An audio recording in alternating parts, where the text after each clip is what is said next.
और देखेंगे एक ऐसी कंपनी को जो कि बहुत ही अंडर वैल्यूड है। फार्मा सेक्टर किसी टाइम पर एक डिफेंसिव सेक्टर गिना जाता था। 113 करोड़ लोगों को वर्ल्ड वाइड हाइपरटेंशन की प्रॉब्लम है। हर 4 में से एक मेन और हर 5 में से एक वुमेन को हाइपरटेंशन की प्रॉब्लम है। 5 to 10 टाइम्स का रिटर्न आप अगले 3 से 5 साल में देख सकते हैं। और कंपनी कब आईपीओ लाने वाली है? नमस्कार दोस्तों, मैं हूं राजेश सिंगला और मैं आप सबका प्लानिफाई में एक बार फिर से स्वागत करता हूं। आज की वीडियो बहुत ही स्पेशल होने वाली है। आज हम फार्मा सेक्टर को देखेंगे और देखेंगे एक ऐसी कंपनी को जो कि बहुत ही अंडर वैल्यूड है और बहुत तेज़ी से ग्रो कर रही है। हम एक बहुत ही बढ़िया प्री आईपीओ अपॉर्चुनिटी की आपके साथ डिस्कशन करेंगे। दोस्तों, मैं आज मार्टिन एंड हैरिस के बारे में आपके साथ चर्चा करूंगा। दोस्तों, हम मार्टिन एंड हैरिस के फाइनेंशियल्स को देखेंगे इस कंपनी की ग्रोथ को और इसका कंपैरिजन करेंगे सन फार्मा और डॉक्टर रेड्डी जैसी कंपनीज के साथ और देखेंगे कि ओवरऑल वैल्यूएशन में ये कंपनी कैसी है। साथ में ही ये एनालाइज करेंगे कि अगर कोई इसमें इन्वेस्टमेंट करता है तो आने वाले टाइम में उसे कैसे रिटर्न्स मिल सकते हैं। दोस्तों, फार्मा सेक्टर किसी टाइम पर एक डिफेंसिव सेक्टर गिना जाता था और इसमें इन्वेस्टमेंट एक डिफेंसिव इन्वेस्टमेंट गिनी जाती थी। जैसे जैसे लोगों का लाइफस्टाइल बदलता जा रहा है और ये दिन ब दिन गिरता जा रहा है, उसकी वजह से फार्मा सेक्टर एक डिफेंसिव सेक्टर से अब उठकर अब एक हॉटेस्ट इन्वेस्टमेंट सेक्टर बन गया है। ये बात आपको 2020 में तो बेहद अच्छे से समझ में आ गई होगी।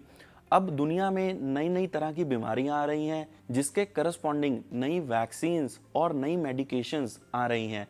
इस वजह से फार्मा सेक्टर में लोगों की दिलचस्पी इन्वेस्टमेंट में बढ़ती जा रही है और हमें ऐसी अपॉर्चुनिटीज़ का बिल्कुल ध्यान करना है जहां पर हमें आने वाले टाइम में अच्छे रिटर्न्स बन सकें। दोस्तों, शुरू करने से पहले एक सवाल मैं ये जानना चाहूँगा कि आज तक क्या कभी आपने किसी फार्मा सेक्टर की किसी कंपनी में निवेश किया है?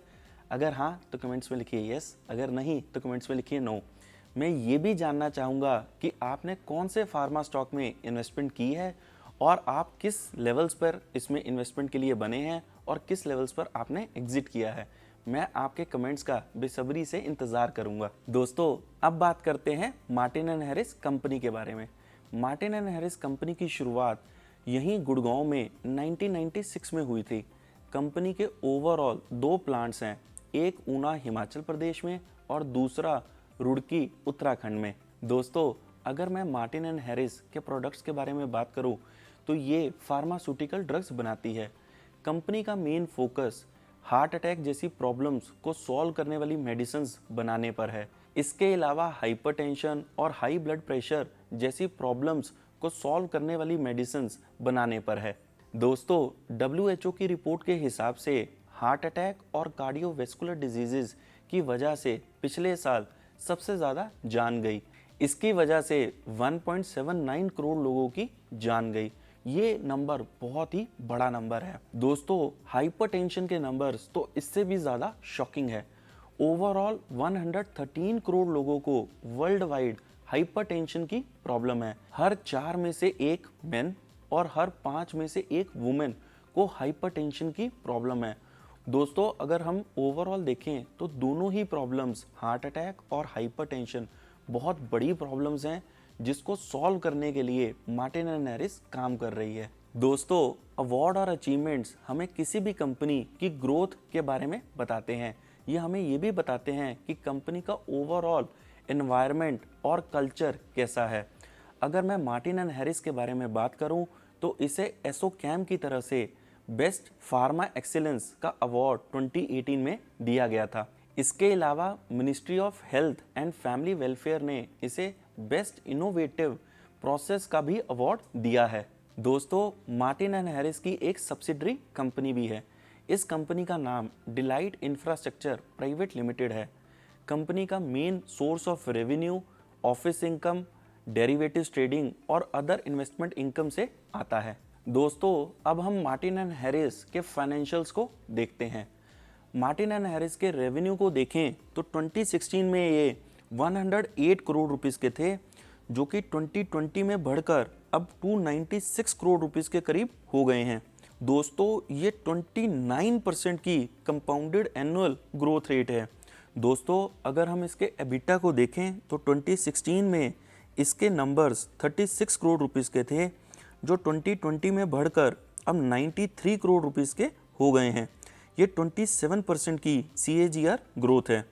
दोस्तों अगर हम इसका प्रॉफिट आफ्टर टैक्स देखें तो 2016 में ये नंबर 25.91 करोड़ रुपीस का था, जो कि हर साल बढ़ते हुए 2020 में अब 69.22 करोड़ रुपीस का हो गया है। दोस्तों ये 28% की रेट से बढ़ रहा है।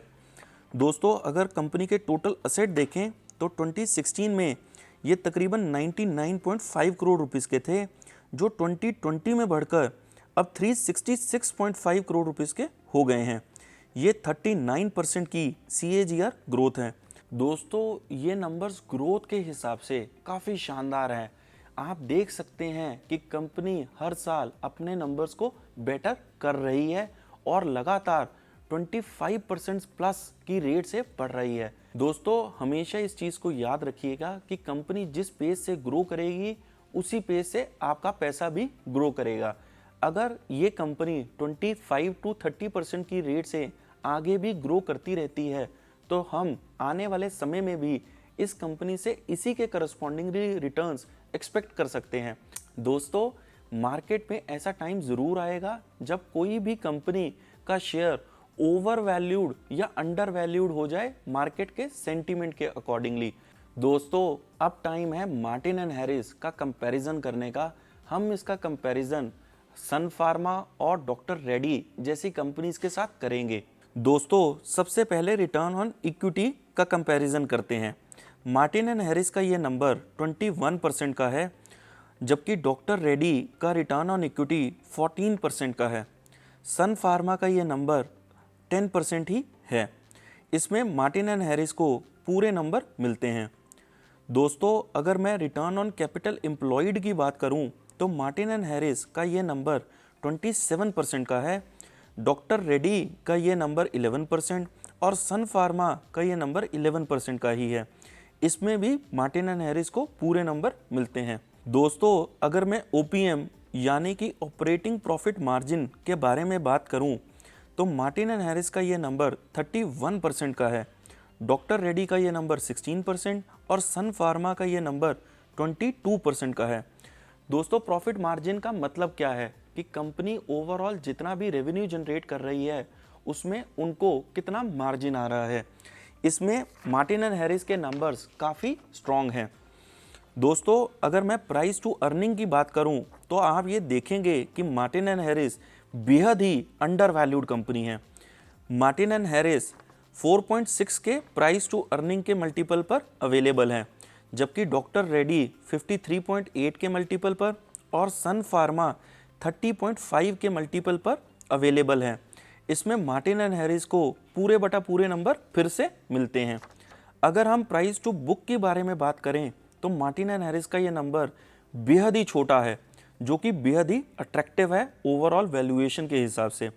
मार्टिन एंड हैरिस का ये नंबर सिर्फ 0.98 है, जबकि डॉक्टर रेड्डी का ये नंबर 5.19 और सन फार्मा का ये नंबर 3.14 का है। ओवरऑल प्राइस टू बुक पर भी मार्टिन एंड हैरिस को पूरे नंबर मिलते हैं। दोस्तों अगर मैं डेट टू इक्विटी की बात करूं तो कंपनी ऑलमोस्ट डेट फ्री है। मार्टिन एंड हैरिस का ये नंबर 0.04 का है, डॉक्टर रेड्डी की डेट टू इक्विटी भी काफ़ी कम है और ये नंबर 0.16 का है, जबकि सन फार्मा का ये नंबर भी काफ़ी कम है। ओवरऑल सन फार्मा की डेट टू इक्विटी सिर्फ 0.12 की है। इसमें भी मार्टिन एंड हैरिस बाकी दोनों कंपनीज को बीट करती है और इसमें भी हम उसे पूरे बटा पूरे नंबर देते हैं।